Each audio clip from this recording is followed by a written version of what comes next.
Hello everyone, welcome back to my YouTube channel. Myself Within, and I am a CBSE 12th grader humanities student.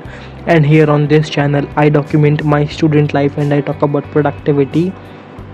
So I know हम बहुत दिनों बाद मिल रहे हैं, मैं बहुत दिनों बाद कोई वीडियो अपलोड कर रहा हूँ.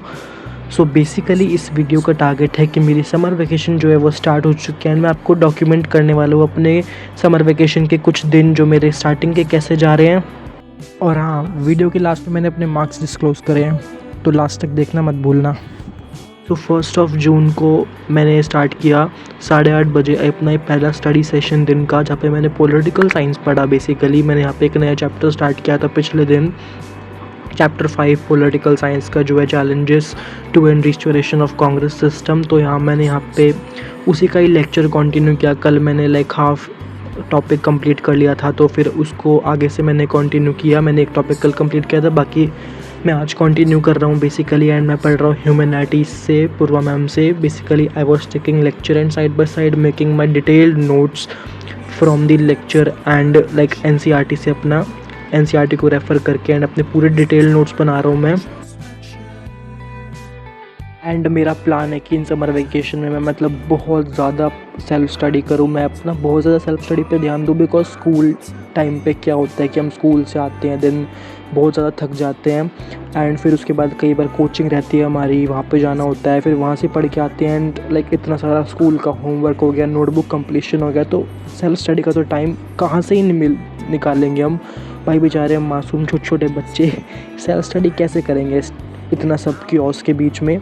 So this summer vacation is the perfect time. ये बहुत बड़ी गोल्डन अपॉर्चुनिटी है हम सब के लिए, जहाँ पे हम अपने सिलेबस को एक बूस्ट दे सकते हैं. हम सिलेबस को अपने अच्छे से कवर कर सकते हैं, बेसिकली सेल्फ स्टडी कर सकते हैं हर चैप्टर की, एंड अपने आप को एग्ज़ाम्स के लिए, स्पेशली हम बोर्ड एग्ज़ाम वाले स्टूडेंट, अपने आप को बहुत अच्छे से प्रिपेयर कर सकते हैं. अब देखो, इतना सब तो मैंने बता दिया, बट मेरे से खुद नहीं हो पा रहा है. बेसिकली मेरे 26 मई से समर वेकेशंस जो है वो स्टार्ट हो चुकी थी, बट मैं 31 मार्च को आया था, बिकॉज मैं एक ट्रिप पे चला गया था एंड अपनी नानी के घर चला गया था. उसके बाद मैंने 1 घंटे सेल्फ स्टडी हो पाई. उसके बाद मुझे पता चला कि हम जा रहे हैं घूमने. सो हाँ, हम बस कहीं घूमने जा रहे थे. एंड यहाँ पे देखो India gate, by the way India gate घूमने नहीं जा रहे थे, ये तो हमारा है जो कहीं भी हम घूमने जाते हैं तो रास्ते में इंडिया गेट दिख ही जाता है ऐसे ही, क्योंकि हम दिल्ली में रहते हैं. इंडिया गेट तो हम बहुत बार जा चुके हैं, बट हम गए घूमने हुमायूं टॉम्ब, बिकॉज दिल्ली में एक यही जगह थी जहाँ पे अभी तक हम नहीं गए हैं, यही एक मॉन्यूमेंट था. तो हाँ, उसके बाद 2 जून को स्किप कर देते हैं, क्योंकि उस दिन मैंने कुछ खास नहीं पढ़ा. एंड आ जाते हैं 3 जून पे, जहाँ पे मैं अपना नेक्स्ट अब स्टडी सेशन स्टार्ट करने जा रहा हूँ. एंड आपको कुछ नया प्लेस दिख रहा होगा. बेसिकली मैं अपने स्टडी टेबल पे नहीं पढ़ रहा हूँ, बिकॉज ये मेरा गर्मियों का नया सेटअप है. बिकॉज मेरा जहाँ पे स्टडी टेबल है वहाँ पे रूम में बहुत ज़्यादा गर्मी रहती है, क्योंकि वो टेरेस पे है रूम. सो मैं फ्रीक्वेंटली यहाँ पे आ जाता हूँ पढ़ने के लिए, बिकॉज ये ग्राउंड फ्लोर पे रूम है एंड यहाँ पे काफ़ी बढ़िया ठंडा रहता है. And nothing special. यहाँ पे मैंने जहाँ पे उस दिन छोड़ा था पॉलिटिकल साइंस का, वहीं से कंटिन्यू कर रहा हूँ. एंड बाय द वे मेरे को इसमें कभी कभी ऐसा लग रहा था जब मैं पढ़ रहा था कि अभी बहुत ज़्यादा टाइम कंज्यूमिंग है, बिकॉज अभी भी मेरा पूरा चैप्टर नहीं है, हुआ है हाफ चैप्टर अभी भी बचा है जब मैं वॉइस ओवर दे रहा हूँ. बट उसका मतलब ये नहीं कि मैं बहुत धीरे धीरे कर रहा हूँ, वो तो है ही, बट कि मैं बहुत ही अच्छे से कर रहा हूँ. बहुत ही ज़्यादा डिटेल्ड नोट्स बना रखा हूँ मैं अपने. बिकॉज कई बार हमें ऐसा लगता है नोट्स बनाते हो, मुझे तो स्टार्टिंग से ऐसा लगता है, तभी मेरे से नोट्स नहीं बनते हैं कि भाई बहुत ज़्यादा टाइम वेस्ट हो रहा है, इसमें लिखे जाओ. बट ऐसा नहीं है. नोट्स एग्ज़ाम टाइम पे मैंने देखा है बहुत ज़्यादा हेल्प करते हैं. एंड अब तो हमारे 12th में बोर्ड एग्ज़ाम्स है, तो लास्ट में ये नोट्स बहुत हेल्प करेंगे मेरे को पढ़ने में, रिवाइज़ करने में. बिकॉज लास्ट के टाइम पे हम NCERT बुक्स या रेफरेंस बुक्स खोल के नहीं बैठ सकते हैं रिवाइज़ करने के लिए चैप्टर्स को. एंड इस दिन तो मैंने अच्छा खासा स्टडी सेशन लगाया, ऑलमोस्ट 1 बज गए हैं. एंड मैंने बढ़िया 10 बजे स्टार्ट किया था, तो काफ़ी अच्छा स्टडी सेशन लगाया. बेसिकली मैं इस कोरिलेशन टॉपिक से पहले तक का मैंने कर लिया है. बेसिकली इलेक्टोरल वर्डिक्ट तक का मेरा पूरे नोट्स बन चुके हैं, अच्छे से हो चुका है. अब मेरे को कोरिलेशन से स्टार्ट करना है, बट उसको मैं अभी नहीं करूँगा. अब एक ब्रेक लगा रहा हूँ, बिकॉज काफ़ी टाइम से पॉलिटिकल साइंस कर रहा था मैं. एंड उसके बाद मैं सो गया था काफ़ी टाइम तक. उसके बाद में 5 से 6:30 तक मेरी कोचिंग होती है. वैसे तो 1 घंटे की होती है, बट फिर 6:30 तो लग ही जाते हैं घर आते आते. तो कल मैं आपसे बहुत दिनों बाद मिल रहा हूँ, 10-11 दिन हो गया, 12 दिन हो गया ऑलमोस्ट. एंड मैं काफ़ी सारी भी लाइफ अपडेट देनी है मेरे को, आपको क्या चल रहा है अभी, क्या नहीं चल रहा है, सब कुछ आपको बताना है इस व्लॉग के थ्रू. सो बेसिकली अभी का क्या सीन है, मेरे जो समर वेकेशन स्टार्ट हो चुकी है, हो चुकी थी, काफ़ी टाइम हो गया अब तो. सो मेरा लास्ट डे था स्कूल का 24 मई को बेसिकली, जिस दिन सैटरडे था तो उस दिन मेरा लास्ट डे ऑफ स्कूल था, एंड देन 25 को संडे, एंड 26 से मेरी ऑफिशियल समर वेकेशन जो है वो स्टार्ट हो चुकी थी।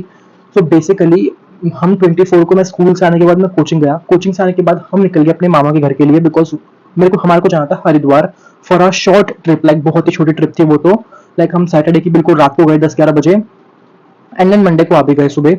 सो लाइक काफ़ी छोटी ट्रिप थी वो, तो हाँ आप कह सकते हो कि मैं लाइक समर वेकेशन के स्टार्टिंग में मैं एक ट्रिप के लिए निकल गया। उसके बाद हम जब मंडे को आए तो हम अपने मामा वगैरह नानी वगैरह के साथ गए थे, तो फिर मैं वहीं पे ही मामा के घर अपने रुका, मैं फ्राइडे तक रुका, मतलब काफ़ी दिन में रुका, ऑलमोस्ट एक हफ्ता ही मान लो। सैटरडे को गए थे, फिर फ्राइडे को तक मैं रुका, फ्राइडे को मैं अपने घर पे आ गया था, एंड उसके बाद मतलब कि मैं 30 को अपने घर पे आ गया था, 30 मार्च को, एंड 31 1 जून, 2 जून, एंड आज 3 जून है। मेरी कुछ खास पढ़ाई नहीं हो पाई, बेसिकली मेरे को काफ़ी टेंशन थी कि भाई समर वेकेशंस मेरी स्टार्ट हो चुकी है, मैंने सोचा था कि मैं अपने वीक पॉइंट्स पे बहुत ज़्यादा ध्यान दूंगा, मतलब जिस सब्जेक्ट में मैं वीक हूँ मैं उस पर ध्यान दूंगा, अपना सिलेबस बहुत ज़्यादा कवर करूंगा, एंड और भी बहुत कुछ करना था। सो हाँ, फिर उसके बाद मेरे को उसकी बहुत टेंशन थी, तो फिर मैं आया, आने के बाद भी मैंने कुछ खास पढ़ाई नहीं की है। सो अभी लाइक पढ़ाई वगैरह तो भी थोड़ी लाइक ऐसे ऐसे ही चल रही है, अच्छी भी नहीं और बहुत ज़्यादा ऐसे भी नहीं। तो हाँ, अभी मैं गया था, अभी 9 बज रहे हैं, बेसिकली मैं आज अपनी कोचिंग से आया था, एंड अभी 9 बज रहे हैं, तो अभी मैं थोड़ा अपना हॉलीडे होमवर्क का सामान वगैरह लेके आया हूँ, स्टेशनरी से लाइक शीट्स वगैरह लेके आया हूँ। मैंने लाइक हॉलीडे होमवर्क बहुत सारा मिलता है यार, प्रोजेक्ट्स वगैरह बनाने हैं इस साल, बिकॉज बाहर से एक्सटर्नल्स आएंगे चेक करने के लिए, तो वो भी मतलब बहुत ही टेंशन है, मतलब अपना वो अलग करो, सेल्फ स्टडी अलग करो, पढ़ाई अलग करो, ऊपर से ये हॉलीडे होमवर्क की सरदर्दी है ना कंप्लीट करने की, on the next level. Like मैं आज से स्टार्ट करूंगा अपना हॉलीडे, एंड मेरे को आपके साथ शेयर करने अपने मंथली टेस्ट के मार्क्स भी। By the way monthly test तो मेरे मई के स्टार्टिंग में हुए थे, तो लाइक उसके कुछ इतना खास सेंस मेरे को लगता है कि नहीं बन रहा है कि मैं भी बताऊं, बट मेरे को आपको बताना है, मैं आपको बताना चाहता हूँ, तो मैं आपको बताऊंगा ऑब्वियसली, बिकॉज वो हमारे फर्स्ट टेस्ट थे।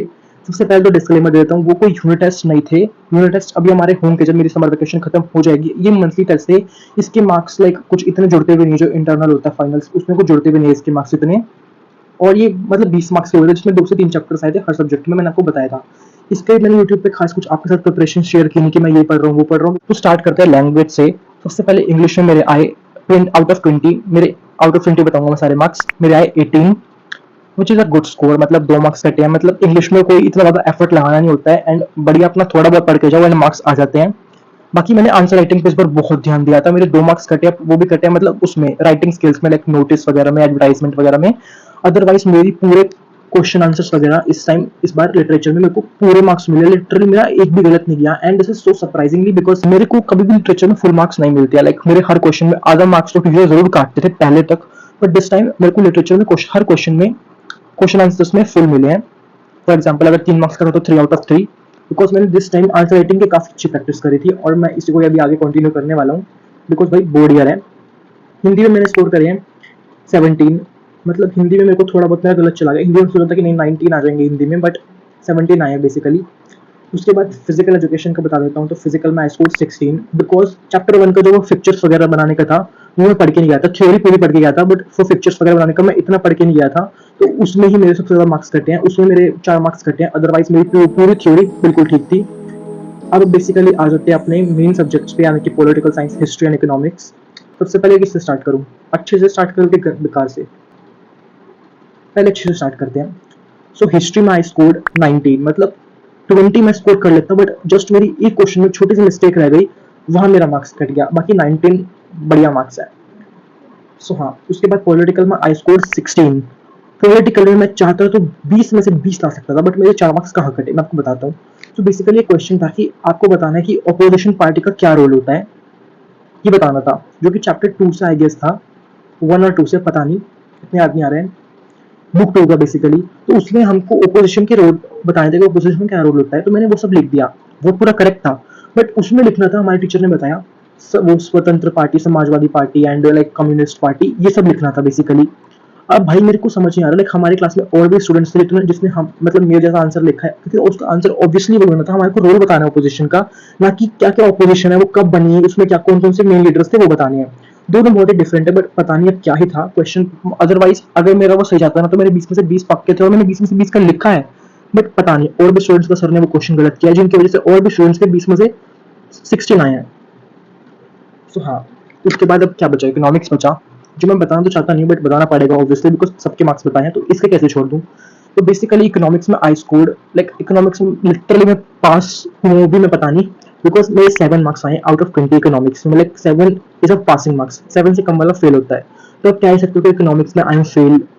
नहीं भाई, एस्ट्रोमल से मत बोलना, बिकॉज फेल थोड़ा वो लगता है अजीब सा। सो हाँ, इकोनॉमिक्स में 7 आए हैं बिकॉज लाइक इकोनॉमिक्स का paper was very unpredictable, like literally very unpredictable. मतलब जो पढ़ के गया था उसमें से कुछ नहीं आया, बहुत ज्यादा घुमा फिरा के पेपर आया था, डायरेक्ट क्वेश्चन कुछ भी नहीं आया भाई। इतने क्वेश्चन थे डायरेक्ट, इतने बड़े बड़े क्वेश्चन बने थे, इंटरमीडिएट गुड का डिफरेंस करना है, फाइनल गुड का, ऐसे बहुत बढ़िया क्वेश्चन बनते थे। मतलब मैं सारा पढ़ के गया, मतलब इतना भी पढ़ के नहीं गया था मैं, ऊपर ऊपर से इकोनॉमिक्स में देख के गया था, मैंने बिल्कुल भी इकोनॉमिक्स में प्रैक्टिस नहीं की थी, बट मैं डायरेक्ट वाला पढ़ के गया था, बट सारे क्वेश्चन घुमा फिरा के आए थे।